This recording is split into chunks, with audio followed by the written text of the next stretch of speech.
আজ আমরা একজন নারীর গল্প বলবো, যিনি ইসলামী প্রজাতন্ত্র ইরানের ভেতরে ঢুকে পড়েছিলেন একেবারে শীর্ষ পর্যায় পর্যন্ত এবং বছরের পর বছর ইরানকে এমনভাবে বিশ্বাস করিয়েছিলেন যে তিনি তাদের আপনজন। তার নাম ক্যাথরিন পেরেসাকডাম। ফ্রান্সে জন্ম, ইহুদি পরিবারে বেড়ে ওঠা। ইসলাম কিংবা ইরানের সাথে কোনো জন্মসূত্রের সম্পর্ক ছিল না। কিন্তু তারপর তিনি বিয়ে করেন একজন ইয়েমেনি মুসলিমকে, ইসলাম ধর্ম গ্রহণ করেন, হিজাব পরেন, নামাজ পড়েন, শিয়া মতবাদের অনুসারী হন এবং গভীরভাবে ইসলামী দর্শন অধ্যয়ন করেন। ইরান মনে করেছিল তিনি একজন প্রকৃত মুসলিম, একজন সহমর্মী বিদেশী যিনি তাদের ধর্ম, রাজনীতি ও সংস্কৃতিকে বোঝেন।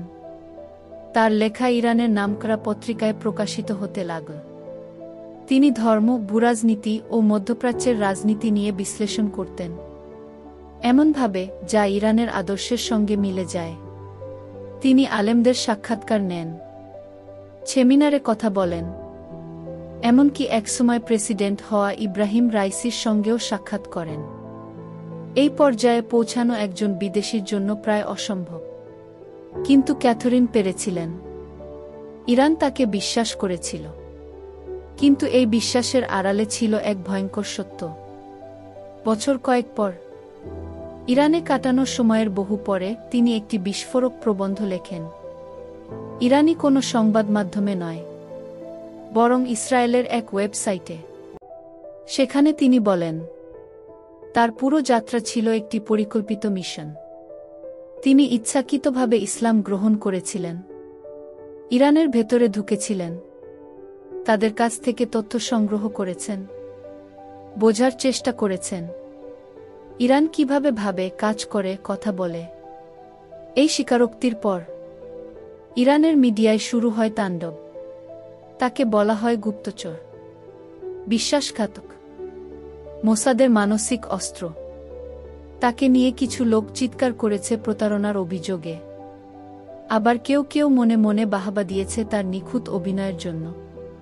কিন্তু একটি জিনিস সবাই বুঝে গেছে, কেউই বুঝতে পারেনি সে ইরানের কি ক্ষতি করেছে।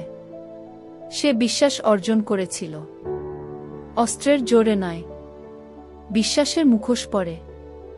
সে প্রবেশ করেছিল ইরানের গভীরে, ধর্মীয় নেতাদের পাশে, রাষ্ট্রনেতার মুখোমুখি, আর সাংবাদিকদের মাঝে। কিন্তু তারপর, প্রবন্ধটি লেখার পর ক্যাথরিন হঠাৎ হারিয়ে যান।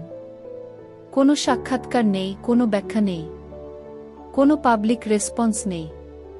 কেউ বলে তার মিশন শেষ, সে ছায়ে মিলিয়ে গেছে। আবার কেউ বলে সে এখনো আছে, নতুন কোনো লক্ষ্য নিয়ে। শেষ কথাটি হল, সে শুধু ইতিহাসের মধ্যে দিয়ে হাঁটেনি, সে ইতিহাসকে নিজের মতো করে লিখে ফেলেছিল। আর হয়তো এটাই ছিল তার আসল মিশন। ধন্যবাদ।